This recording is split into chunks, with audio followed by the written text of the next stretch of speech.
Hello and welcome back to another fabulous episode of the Bourbon Brothers. I'm Cocktail Kevin here with my good friend Straight Up Kelly. and we are especially excited today because today's guest, again, not a person, or maybe it could be, Elmer T. Lee, the famous Elmer T. Lee. Now listen, I talk a lot about this one, or at least I do in our circle. This is definitely a top shelf bourbon. And I mean price-wise, if you don't have the wallet, don't even look for it. It's well over $300 to find a good bottle of Elmer T. Lee. Now, unfortunately, but yeah. But I tell you what, it's an NAS, so non-age statement. But again, the research Kelly and I dug up put it between 9 and 14. So I mean, you get a good bottle of this, and I think this happens to be one of the quality bottles that I end up snagging. This has to be closer to the 12 to 14. And I say that because of the smoothness. As you can tell, the bottle's already been drank a little bit. I like to share it when I have some of my esteemed Colleagues. colleagues over. Lee Cruz, I'm talking about you, buddy. He's a local famous guy. Anyways, I'm glad you guys have checked out with us today. I've got a great summer cocktail. We just celebrated the 4th of July. Kelly and I have had a great time with family and friends. And today we're happy to share with you the Elmer T. Lee family. We've already poured a little bit. Now, Kelly, where are they distilled out of? So Elmer T. Lee is out of Buffalo Trace Distillery, and that's of course, in Frankfort, Kentucky. Yeah. Yeah. Again, not too far from us. Right. It comes in at 90 proof, and it is a single barrel bourbon. Now, 90 proof, that puts it at the low end of that wheelhouse Kelly and I like. But as we go to taste this, you guys will understand it is so smooth. And I don't want to give anything away until Kelly and I do a sample together. But Kelly's already poured us one, so let's give it a look. Right. It's a little lighter than what we're used to drinking. It's not that dark brick house. It's a little lighter on that amber scale, isn't it? It is a little bit lighter, maybe like a light amber. Light amber, dark gold, light amber. Yeah, somewhere in that area. Yeah. So, all right, well, let's put it to the nose. yeah.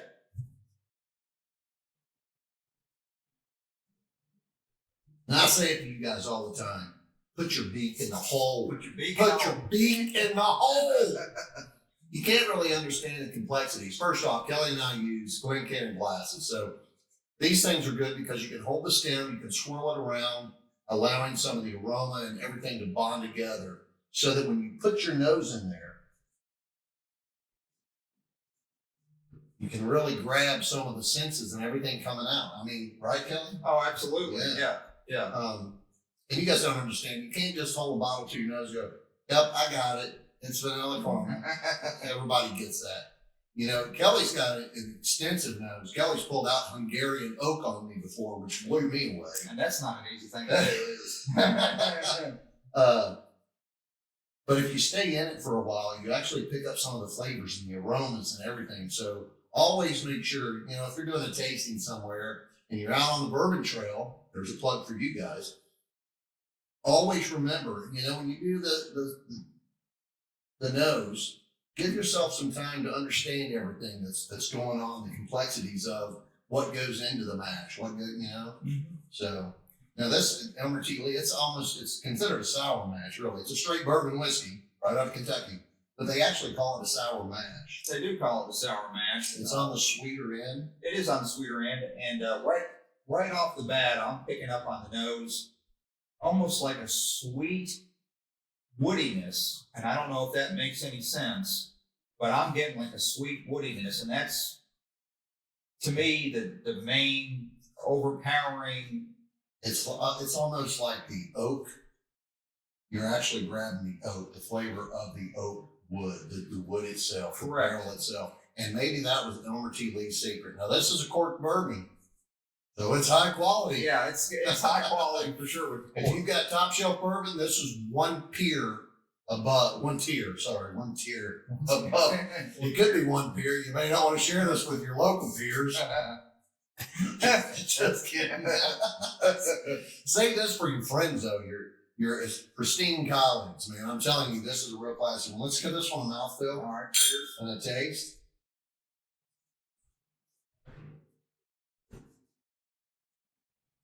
Oh man. You know, I almost forget. Every time I sample this, I forget how smooth that is. It is. It's very smooth. I didn't get any bite on the front or the back On the end. back. No, it didn't. There's no burn going down the throat at all. I know a lot of you guys like to go out there and do shots. This is not something you want to take shots of. No, This is a classy bourbon, something you set over a ice sphere. Kelly and I love my ice spheres. And I love making.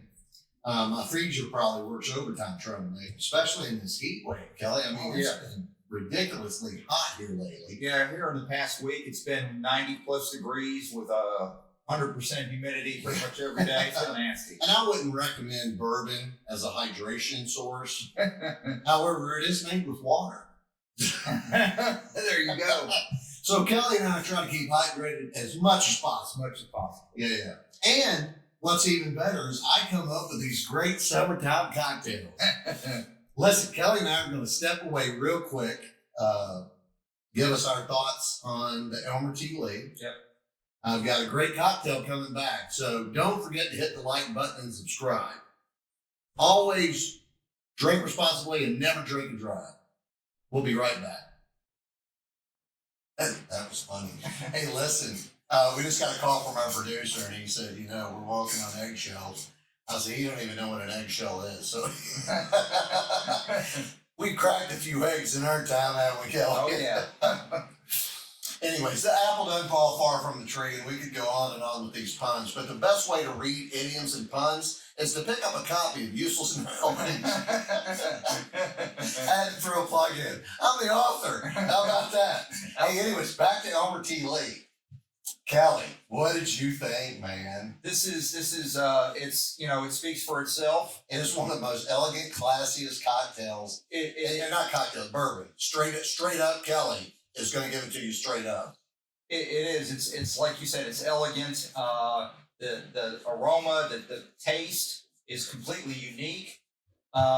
Definitely worth. This is a straight up cocktail. Yeah. Or straight up bourbon. I'm sorry, straight up bourbon. This is not something you want to make a cocktail out of. Trust me, price range, I wouldn't waste the money on a cocktail. Not when you can get a $20 or $30 bourbon that does the same purpose in cocktail reason. Absolutely. I would never mix this into a cocktail. This is a straight sipper. And straight up Kelly. This is a classy straight up Kelly bourbon. It is. And I brought it to you today. It is. And How about that? It's right up at the very top, where you would expect it to be. Yeah, top tier. This is one step above top tier. Walk like an Egyptian. Yeah. That's what happens when you have a few cocktails with your bourbon, brother. Anyway, so hey, let's go over the book. I mean, we've already broke it down. We said it was Elmer T. Lee. Let's throw my specs here. Out of Buffalo Trace, Frankfort, Kentucky. That's who distills this. It's a straight single barrel. They call it a sour mash. And I think that's what puts it pleasant on the palate, is the fact that it is actually considered a sour mash. And Kelly and I will go into that later too. We'll explain some stuff on each episode of something a little different. I'm going to share something here in a minute with an aluminum shaker so that you guys know what those are. This was actually an NAS, so non-age specific. They wouldn't tell us. And again, research showed they don't even crack the barrel till it's 9 to 14. This one here is definitely, Kelly is explaining how classy of a taste it is. This has to be on the 12-year range. It has to be, and I'm picking up on this one in particular. I'm picking up that sweet woodiness that like peat, like wood, like toffee, like exactly. Maybe not even toffee, but like the outdoorsy, and you don't get that on stuff that's 5 or 6 or 7. I don't think that many years until you're at least in this age range right here. 12 to 14. 12 to 14. Oh my gosh. Such an elegant. Now, Elmer T. Lee, if you guys don't know, was a famous golfer. I don't think I knew that. Yeah, he was a golfer. I learned something. So, to all my Boston buddies, he was a golfer. Not a gopher, a golfer. Anyways, Price range on this is anywhere between 320, 325, all the way up to about 450. So on the secondary market. on the secondary market. Now I'll pick this up for a decent price. They guy did have it marked up, honestly. But I keep this hidden behind a few bottles. If you guys have ever noticed anything on the shelf, Easter egg, just so you guys know. Don't forget to hit the comments button and let us know if you think you know what this week's Easter egg is. Always let us know. But again, the price range was between $300 and $400. Good quality, straight up bourbon. This is a sipper. This is an over ice. This is something when you're enjoying at a cigar bar with your friends. If you're and Kelly and I aren't smokers, but still, I mean, if you're at a billiards tournament and you want a classy bourbon, this is one that you put over ice and you sip it slow. Absolutely. If you Good quality bourbon. Yeah, and if you ever find it in your travels, don't even think about it. Buy it, pick it up.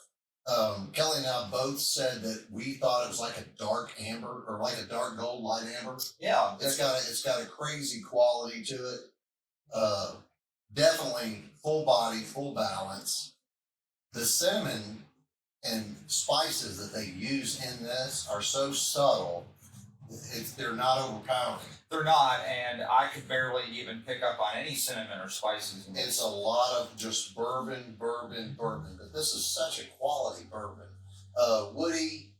I don't want to call it sweet or winey because you don't really get the wine feel, but it is so much body and balance in this one. It's ridiculous.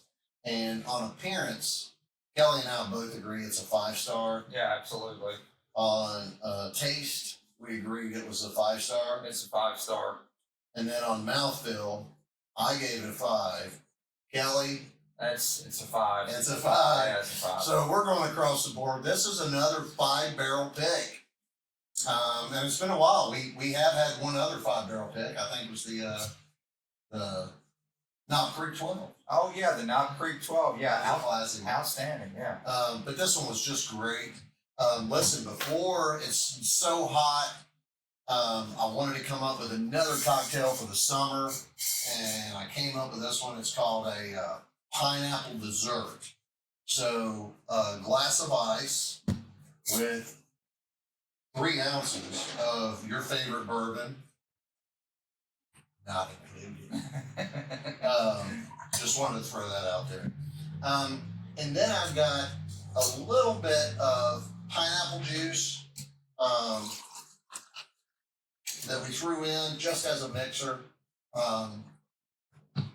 And then some straight pineapple itself, like fresh squeezed pineapple. I'm actually going to give this a shake.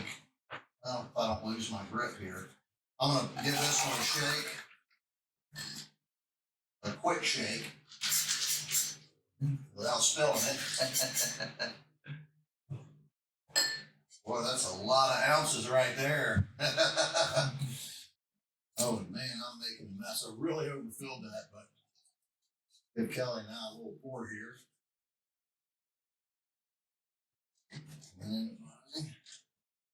All right, so Kelly, overall, try our pineapple dessert. Can't wait, man. Let's see. Oh my Damn, I love pineapple. I know, right? Yeah. Now this will actually be garnished with a good pineapple.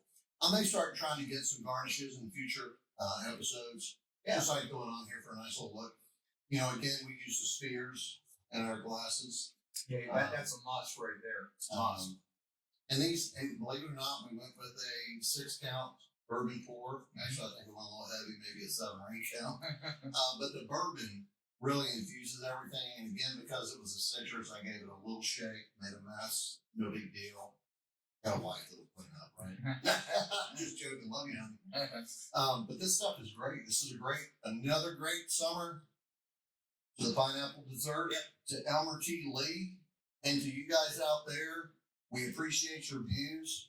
Don't forget to hit the like button and subscribe. Never drink and drive, and always drink responsibly. We'll talk to you soon. Take care.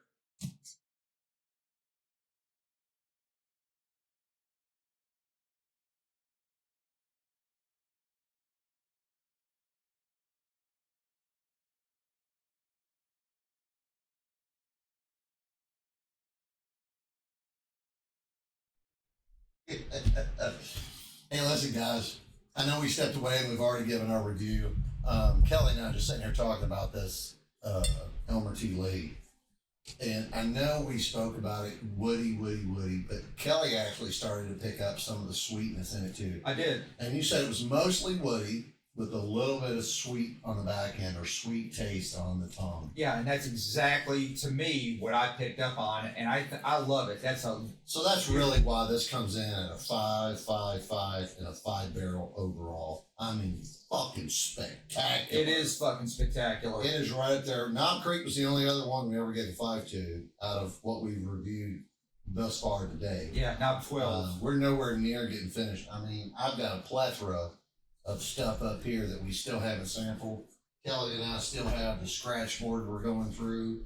We've got do 'em up dark bourbon games coming to you soon. So we got a lot of stuff in the mix, a lot of things coming to you. We just wanted to pop back on real quick just because Elmer T. Lee deserves the fucking spectacular exclamation point. 5-0 all around. Absolutely. And we're still enjoying our pineapple desserts. This is actually our second one. So anyways, thanks guys. We appreciate you tuning in. Don't forget to hit us up every week. Throw something in the comments box. I try to look at them as often as possible and I'll respond to you. Never drink and drive. Always drink responsibly. Hit the like button and subscribe. We'll talk to you soon. Take care.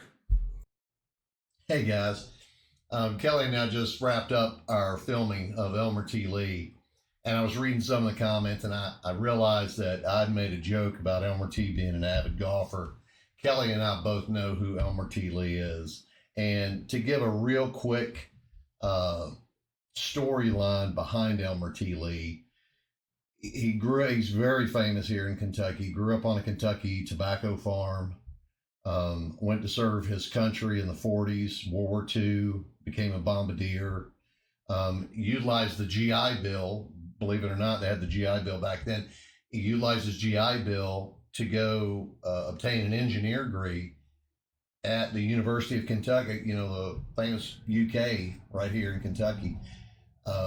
Then with that degree, he tried to get a job at Buffalo Trace, which back then was actually called the George Stagg Distillery. They turned him down, but one of the guys upon leaving the interview said, "Hey, show up next week, we'll use you anyways." And that was in the late 60s, early 70s. He ended up becoming the inventor of single barrel bourbon. Nobody was doing it before him. So, he's legendary. I think he retired in the 80s. He continued to visit the distillery weekly and pick his barrels that bared his name.